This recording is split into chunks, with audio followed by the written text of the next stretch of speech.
outline or second outline. Second outline is that faith is fundamental. Amen. Faith is fundamental. Fundamental. Ayan ang sabi natin kanina, fundamental is the beginning. Amen. Faith is the beginning. Faith is the beginning for Christian lives. Amen. It is primary. Doon tayo nag-start. Yun yung foundation natin. Amen. Foundation. Yun. Amen. Because our God, Jesus is our faith. Therefore, He is our foundation. Jesus is our foundation. Amen. So the only antidote to doubt is faith. Antidote means a remedy. The only remedy to doubt is faith. Isa lang ang remedyo ng doubt. Faith. Pananampalataya. Faith in action. Amen. Faith is fundamental to all Christian service according to Mark 11:22-24. Amen. This is about when Jesus Christ told His disciples that they will pray anything, if they will ask anything. In our praying, amen, in our prayer, if we are going to ask anything to God without doubt, and then He will surely answer it. Amen. He will surely granted. Amen. He will surely grant our requests, our petitions, our prayers. Amen. Just believe. Just believe. Amen. That we are going to see. Amen. So that's it. Another is in Hebrews 11. Faith. Amen. It is impossible to please God without faith. According to Hebrews 11:6, as we said earlier already. Another is in 1 John 5:4-5. Please post 1 John 5:4-5. Amen. As we please post it. Amen. Those who have born again, tayo na born again na. Amen. That we are already a new life. Amen. That we are already a new creation of God. Amen. That we overcome the world. Amen. We overcome the world. In the sense that we are going, we are going to love the word of God and deny the worldly. Amen. Hindi na natin, i-deny na natin whatever the dictates of the world. Okay? Whatever the dictates of the world, amen, we are going to deny it. Amen. So, as we are going to be a victorious, we are going to be a victor if our faith gains in strength. Amen. If our faith gains in stress, kung ano siya, kung nadadagdagan yung faith natin, amen. You know what, my brethren? Our faith will be gained through the love of our Lord Jesus Christ. Because you love our God, you are going to obey Him. Because you are going to obey Him, you are going to read your Bible. You are going to attend the church. You are going whatever the commandments. You are going whatever the instruction in the Bible. You are going to obey it because of your love to Him. Amen. So that's it. Our faith will be gained. Our faith will be obtained. Amen. And it is because our faith is gaining. Amen. Then surely the worldly will be going down. Amen. The power of the worldly will loses. Amen. Ngayon parang can you imagine that?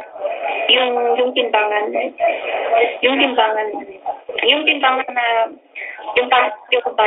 yung balancing, di ba? Kung dinadagdagan mo na dinadagdagan yung side ng faith. So, anong nangyayari? Di ba? Anong nangyayari? Bumibigat siya. Kung nadadagdagan yung kanyang measurement Amen. Dahil nagdadagdagan ng measurement ng faith natin, nalilesen ang measurement ng doubtful. Amen. So, ganun. Kailangan natin dagdagan ng dagdagan. Amen. Dagdagan ng dagdagan natin para huwag tayong mag-focus lang, huwag tayong maging relax lang. Kung ano yung faith na na-receive na born again tayo. Amen. Amen. Kailangan natin madagdagan yun. We must to be, our faith will be level up. Dapat na mag-level up tayo. Amen. Be the glory of God, be the grace of God. Amen. It is because that desire that our faith will be leveled up. God will increase it. Amen. God will help us. God will give us the grace to obey Him more. God will give us, amen, faith more. He will increase it. Amen. Hallelujah. Glory to God. That's it. John 1:5-4. We can only overcome doubt, fear, and worry by faith. We can only overcome doubt, fear, worry by faith. Isa lang talaga ang medyo. It's only by faith. That's it. If you are fear today, if you think that you are in fear today, you are fear on your tomorrow, on your future, then you are doubting. Then back to God. Ask for God for faith. Now, if you are worried, if you are worried for today, for tonight, for this moment, then it means you are in the level of doubting. Then turn unto God. Lord, have mercy upon me. Lord, amen. Our God is merciful. Our God is all present.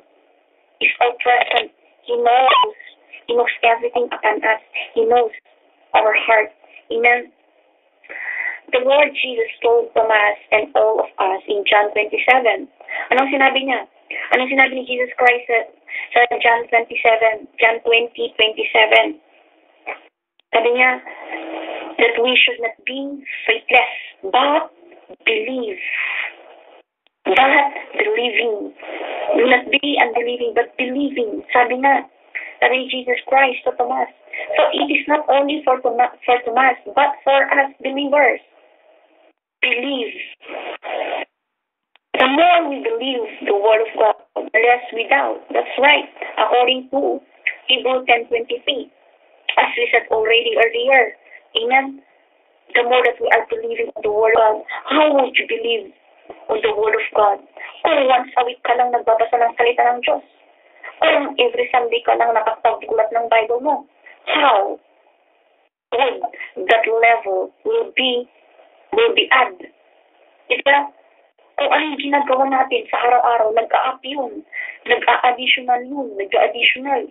If your routine is in Facebook, you are adding. Nag-a-add ka na about sa Facebook. Nagdadagdagan ang knowledge mo sa Facebook. Now, if kung ang routine mo ay sa Word of God, araw-araw kang nagbabasa ng salita ng Diyos. Hindi lang nagbabasa, nag-meditate, nag-i-study. And your faith, your level in believing will be increasing. Amen. And your doubt will be lessening. It will lessen. Amen. So faith is what Satan hates most. Amen. Ang faith, pinaka-hate ni Satan yan. Pinaka-hate ni Satan. But that is the one major thing that God demands. That it demands. Amen. Demands. So kung sinabi natin demands, it is a need. Kung ka nagiging in need ng pagkain sa araw-araw, we must have the desire, amen, that our faith will be in need more. Amen. Hallelujah. Glory to God. When we are in faith, we stand. Of course, hindi lang niya yung storm. Lumubog siya. Amen. So don't allow. You know what? It is a matter of your choice when you are sinking or not. Amen. It is a matter of your choice if you are going to increase your faith or not. Choice mo lahat yan eh. Amen. God already put that faith in you. And now if you are not going to take into action, then it is your choice. And the doubt will be adding up. It is your choice. Don't blame God. Don't blame your pastors. Feed our faith. Amen. Feed our faith. Amen. Ano yung nakikita natin? Narinig natin o naiisip natin. Yung talagang, okay, kung alam natin na nakakadagdag ng pananampalataya natin, and then accept it. But, if hindi siya nakakadagdag, if distraction lang siya, if nakapag-doubt lang siya, then deny. That's it. And so, feed our faith, fuels our fear. Ibig sabihin ng fuels our fear is that we are going to encourage fear. Ano ba yung pagkakatakot mo? Ano yung fear mo? Bakit ka natatakot? Natatakot ka para sa kinabukasan mo? Then you must encourage yourself. Fuels our fear. Sabi niya ganon. Fuels our fear. Sabi niya na ganon. So it means that encourage. You must encourage yourself in that fear.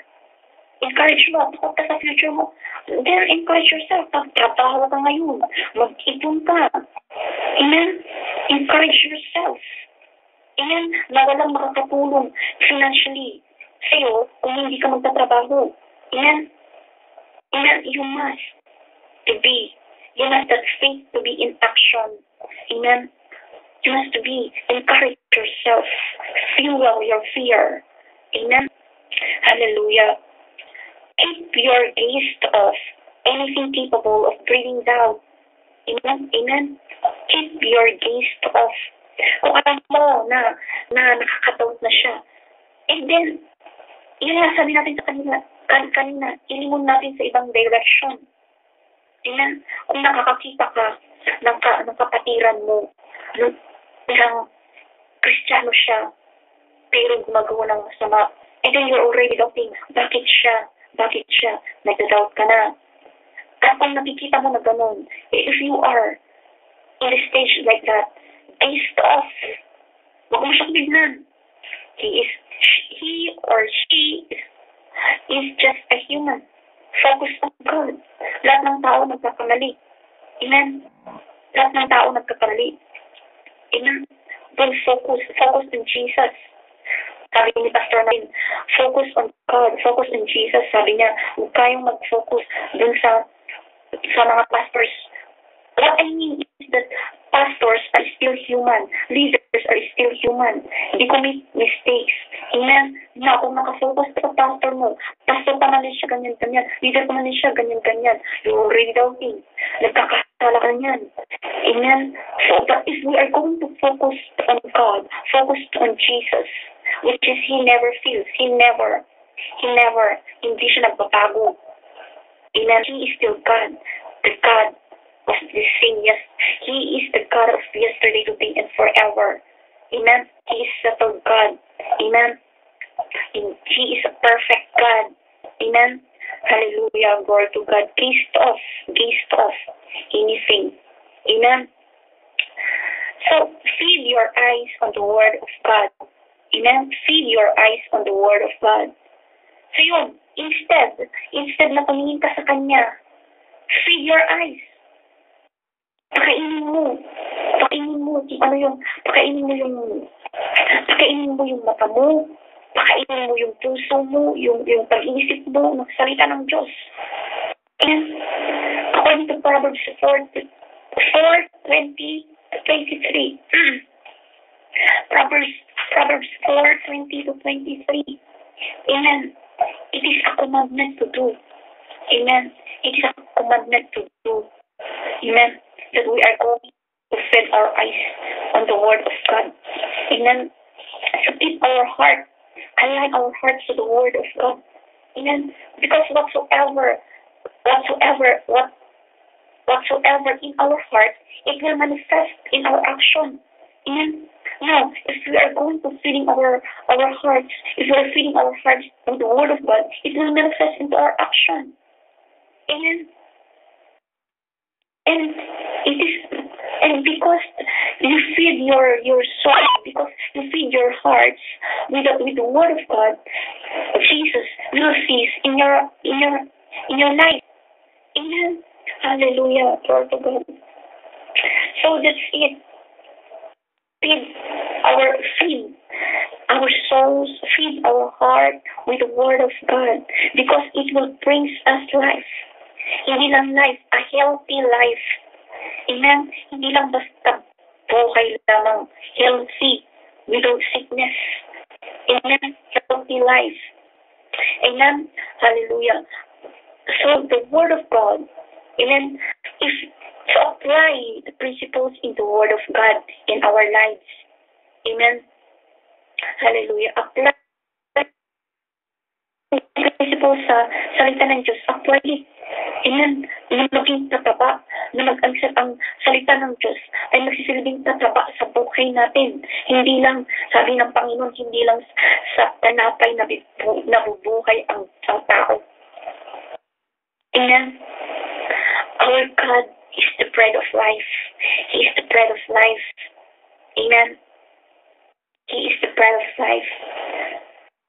You are on fast. You are on fast for 24 hours. Okay, your physical, hindi mo man pinapakain ng solid food, yung physical mo. But if you are going to feed your soul with the bread of life, your soul with the Word of God, and surely, marami na ang nakaka-experience ito. We have this strength, physically and spiritual strength. Amen. Hallelujah. So feed our souls, feed our heart, our eyes, our senses with the Word of God. Amen. Hallelujah. So in our conclusion, in Hebrews 10:35, amen. Doubt stings a man in the storm, in challenges of life. That's it. It is because of the doubt you are going to sink, lulubog ka in any challenges. Amen. But faith makes man overcome. Amen. You're going to overcome. It is because of your faith. Amen. Itakwil ka man ng buong pamilya mo. Itakwil ka man ng buong lang ng community mo. And it is because of the faith in you. Amen. You are going to overcome. Amen. You are going to overcome as God says. Amen. God will help you. God will back up you. The greater the room for fear, the more the descent. Sabi niya according to Hebrews 10:35. Amen. According to Hebrews 10:35. A doubting man can never please God. Yun. Hebrews 11:6. A doubting man can never please God or receive anything from Him. As already in our scriptures earlier. Amen. When Peter began to sink because of doubt, he did not keep quiet. This is it. This is what Peter, kung kailangan natin tularan kung ano yung sa scripture natin about Peter. He didn't keep quiet. But, anong ginawa niya? He cried unto God, Lord, save me. So he cried out to ever present and help. He cried for help. Amen. So whatever, if you think that you are still in doubt for this moment, then cry to God. Humble yourself unto God. Amen. Our Lord Jesus Christ can help in His way. Amen. Kung paano sinave, kung paano tinulungan ni Jesus Christ si Peter when he is sinking. God will surely help you. God will surely help us from this moment if you are going to lay. Amen. If you're going to lay our troubles unto God. Amen. Are you presently sinking? The question here, Daddy Adiboy is asking us. Are you presently sinking? Are you in this situation, my brethren? Then do not keep quiet. Cry unto Jesus, and He will deliver you. Amen. Hallelujah. That ends our topic for tonight. Amen. So we are going to pray. We're going to pray for pakabuti ng Panginoon. Pakabuti ng Panginoon. Amen. So, He didn't allow na mag-fail ang mga connection natin. We give God all the glory. Amen. Because we believe in faith na hindi ito mag-fail and it happened. Amen. Praise the Lord. Hallelujah. So, ayun, napakinggan natin na doubt, walang magagawang mabuti sa buhay natin. Amen. When we doubt, we will never benefit in something. Amen. Halimbawa, yung mga promises ng Panginoon, wala tayong mapapala if we doubt them. If we doubt them. Kapag sinabi ng Panginoon that you will prosper and then you doubt, ibig sabihin when you doubt on something na mga sinasabi ng Panginoon or anything kahit sinasabi ng tao, if you doubt, hindi ka hindi ka susunod doon sa sinasabi ng Diyos o kaya sa sinasabi ng tao.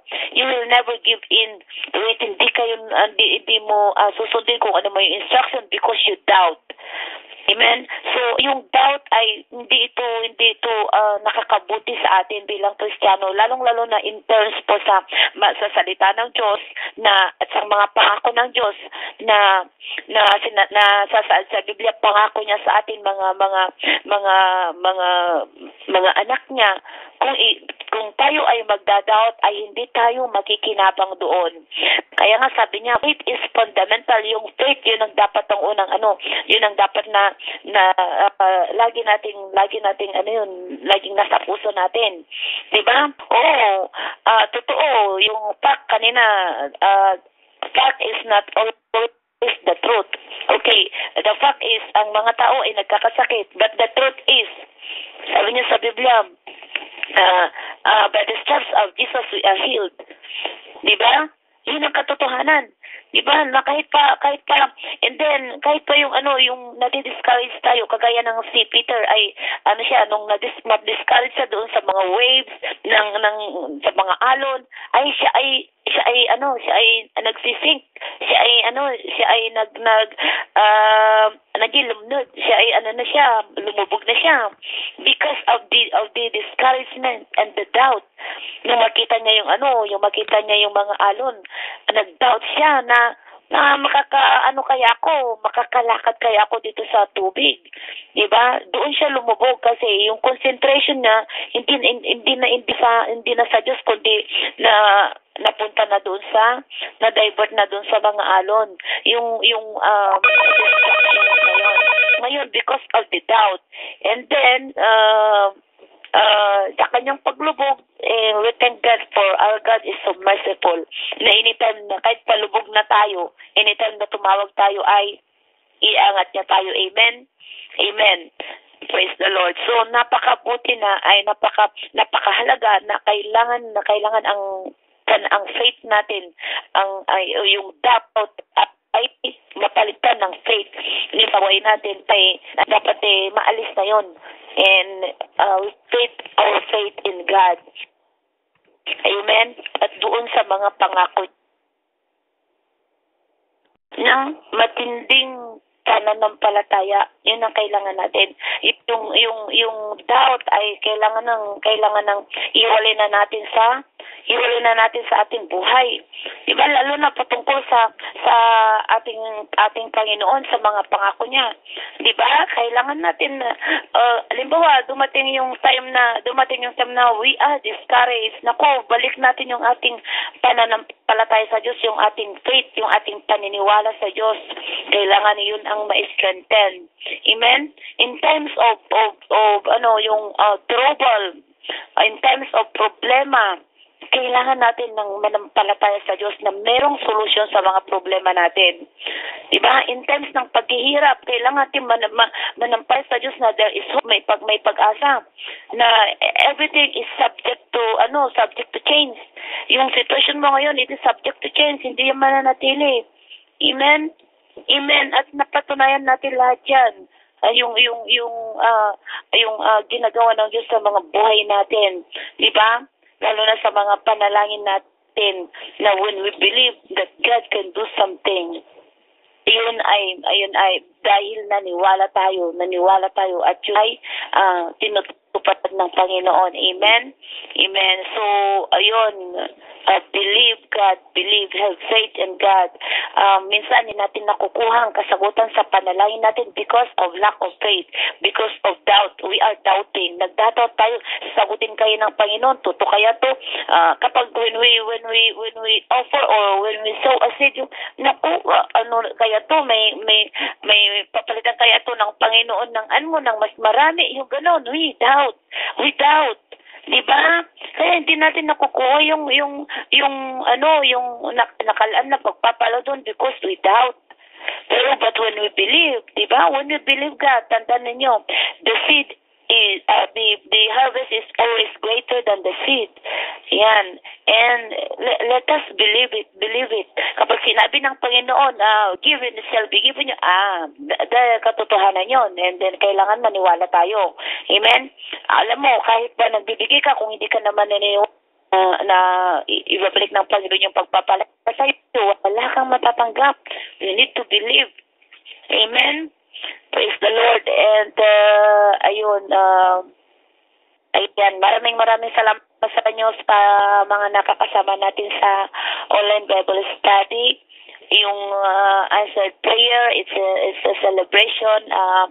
Ayun, nanganak na yung aking mga anak, ang aking manugang at si Maureen. And ayun, salamat sa inyong lahat sa pakikisa nyo sa panalangin. Alam mo yun, yung pananiwalaan natin na naging safe, normal ang kanilang panganganak, and really thank God at binigyan sila ng Panginoon ng malulusog na anak. And ayun, maraming salamat sa inyo, and pagpalain kayo ng Panginoon. And yun, I want to welcome you